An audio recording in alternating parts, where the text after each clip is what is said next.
Hey guys, welcome to my channel. So today we're going to be cooking a poor man's stew in my Instapot. I just got one for Christmas.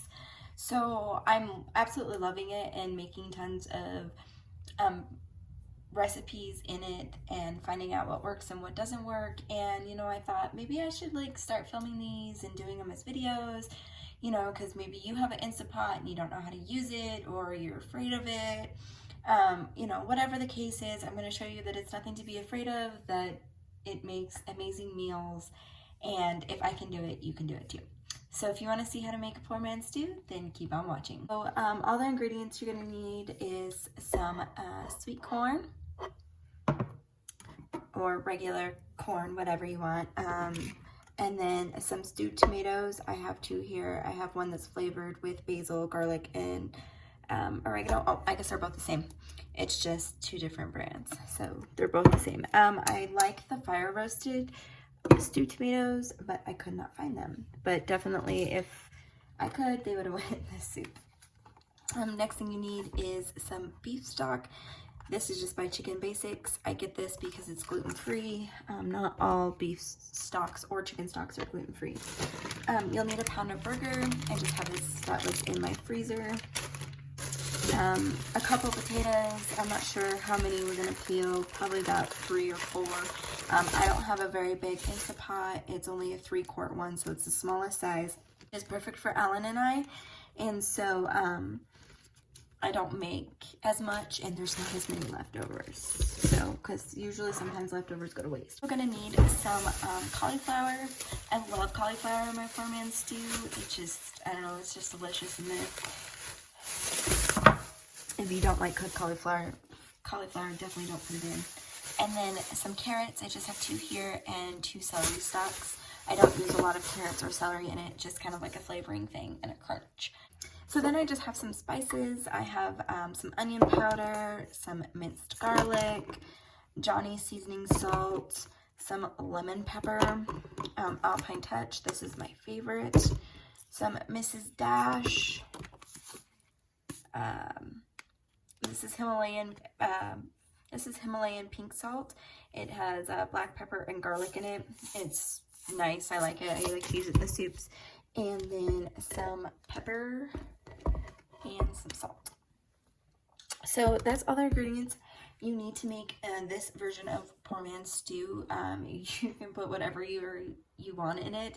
That's why it's called poor man's stew, because basically you just throw everything that you have in your kitchen cupboard into a crock pot, or like our case, the Instapot here, and you make a stew out of it. And they're really delicious. My mom's boyfriend usually makes it for me when I come home, and I absolutely love it. But sometimes he puts cauliflower, or broccoli in there, or beans, any kind of beans you could put in there. You could put rice in there. I mean, the possibilities are endless. So we're gonna go over to the Instapot, and we're gonna ground our beef, and then we'll come back over here and cut up vegetables. So I'm gonna take you over there real quick. Just got my Instapot plugged in. This one is the Luxe Mini Instapot, and it's more of the, I think this is like the older version of the Mini. Like there's the first model, because there's another one out, or I might be completely wrong, but I think there's a different Mini that's out that has different buttons on the front of it. I'll show you mine. So these are what my buttons look like, and I think the new one has the slow cook over here, and you can adjust it. The new one, you can adjust the pressure cooker. On this one, it's just a normal setting. Of course, you can fix the time, but you can't adjust like the less normal or more pressure on this. On this one, that's the only difference that I saw when I was watching a whole bunch of videos. So, but yeah, you've got all the normal buttons: the soup and broth, the meat and stew, egg. There's a saute, delay start. You can slow cook in this, or steam, like if you're going to do vegetables. So anyways, it's pretty much like the same, but a little, just little things are different. The first thing we're going to do is turn it on, and we're going to turn it on to saute. And I always just keep it on the more, which is 30 minutes, and so I never use the saute for that long, but you can adjust it yourself. So now it's on and it's ready to go. It's beeping at me. So we're just going to brown up our meat a little bit, like ground it up. You don't have to cook it all the way because it's gonna cook when we do the pressure cooking part. So I'm just gonna let this go and we'll stir it every once in a while. So while that's going, I'm gonna get everything ready. I'm gonna get the vegetables ready and the potatoes. So we're gonna cut everything up.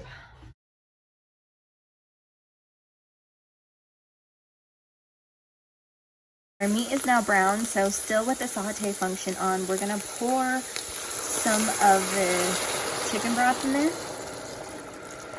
Take a spatula and scrape anything off of the bottom because you don't want to get a burn notice, and you will if you have anything stuck to the bottom of your Instapot pan. I'm gonna turn it off and just kind of let it sit there because I'm not done cutting up all the vegetables yet. So now what we're going to do is take our vegetables and pour them in here. There is a line in here though that you do not want to go above. If you see this right here, this is your max with liquid. If it expands, you want to go down to the half mark. You don't want to go over that if it's something that's going to expand, like dairy or soup, if there's something with a lot of liquid. If it's something more drier, like say you're doing a meatloaf in here, you know, and you only have a little bit of water and it doesn't expand, then you can go up to that line. So I might have a little bit more than I need in vegetables, but we'll see what happens here. I'm gonna try and get a little bit of everything just in case I have too many and I can't fit them all in. I'm just gonna mix this around. Be careful, the silver part will be probably still a little bit warm, if not hot, if you kept your saute function on while you did everything. So I do got a lot of stuff in here. And we're up to the half line already, so I'm not gonna add any more. I'm just gonna save it. I'm gonna add just a little bit more of stuff that I didn't quite get in there. We'll just save it for a second batch.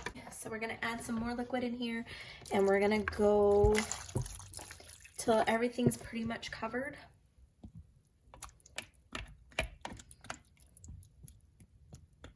Which that's good. You have to have at least a cup of liquid in your Instapot when you cook it.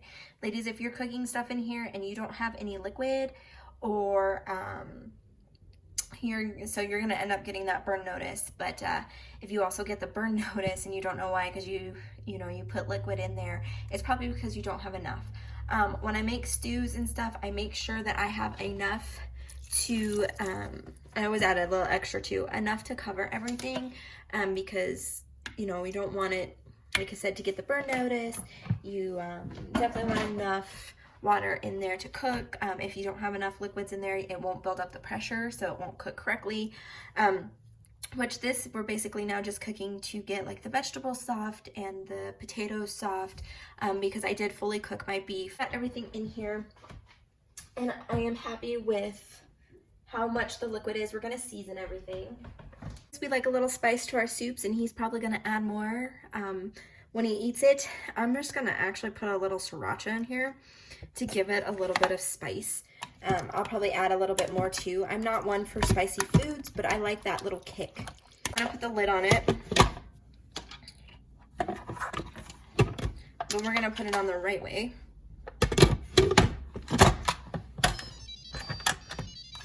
And we're gonna close it shut. And then what you wanna do is make sure when you're pressure cooking that you have it on sealing, not venting, because it won't get the pressure it needs. So have it on venting or sealing, sorry. So then all I do now is I will hit soup or broth, and that's 30 minutes, and that's a little much. We don't really need 30 minutes on there because mostly everything's cooked. It's just the potatoes, and the potatoes will get soft in like 8 minutes. Whoops. I should stop talking and press buttons. So we're gonna actually just adjust that down to about 15 minutes. We always can do more if it's not, if the potatoes are still too hard, we can always add more time on there. But for right now, I'm just gonna do 15 minutes. So I will see you back when this is done. Remember with your pressure cookers, or even if you don't know this, it does take time to heat up. and build to pressure, so it takes probably about 10 to 15 minutes to build that pressure, and it also take about 10 minutes to release that pressure if you don't do a rapid release. So we're gonna go ahead and let it do its thing and build its pressure, and I'll be back with you when it's done. Okay ladies, so all I did with the extras is put them in a Ziploc bag, and now they're ready to go for when I need them next. So I'm gonna put them in the freezer and freeze it. So it's just like basically your own like homemade little vegetable blend bags. Pot is still just on. It hasn't quite finished pressurizing. I just want to point out, if you see steam and stuff coming out of the lid, it's okay. A lot of steam is not okay. That means something's wrong. Your seal's not sealed all the way. So it's not going to build pressure. Or, you know, the lid's not on tight enough. You know, you always want to make sure you hear that sound, the little beeping sound that tells you it's closed. I don't know if all of them do that, just I know mine does. So also, you know, when the pressure is built up when this guy right here is fully up. That is a pressure valve. So when it's all the way down, you know that's when the pressure's like not in there. And when it's all the way up, it's built pressure. And of course, this will come on and it'll start its countdown from 15 minutes. I just wanted to let you guys know that, you know, for beginner's sake. I'm still a beginner myself. So, you know, if we help each other out with tips and tricks, then, you know, the world can be an easier place or something like that. All right, ladies, so it's now done. I didn't get the end beeping, but it just beeps to let you know that it's done. And so now you're gonna see the L000. This means that it is slow releasing, and we're gonna let it slow release on its own. You don't have to if you don't want to. If the thing scares you, then you can just leave it as it is. Okay, it's been about 11 minutes now that this has been releasing. The pressure is still up, I'm sure because there's so much liquid in there. So we're just gonna go ahead and open her back up, let the steam out.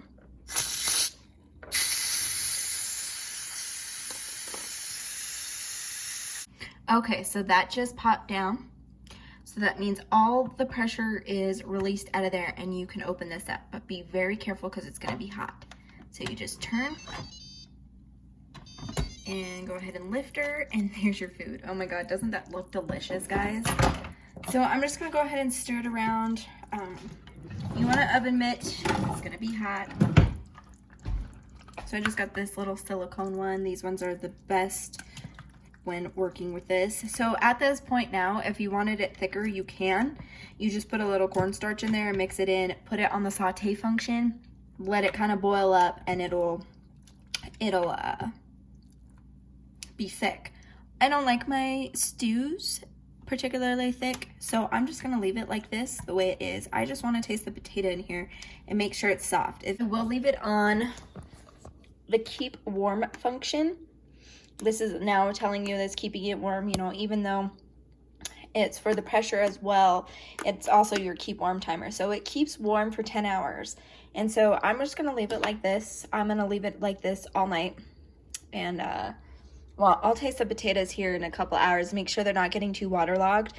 But if they're not and everything's fine, I'll leave it on all night. So when Alan comes home in the morning, he can have soup and it's nice and hot, and he doesn't have to heat it up in the microwave. All right guys, I'm all dished up and ready to dig into this. I like my stews with a side of bread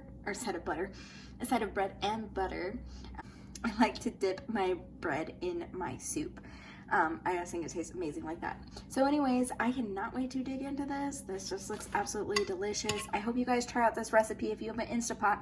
Even if you don't have an Instapot and you want to make it on the stove or a crock pot, same thing, just different cooking times, obviously the same ingredients, but this is definitely one of my favorite like hearty meals and something for on cold days, which it just snowed today. So definitely something that I enjoy.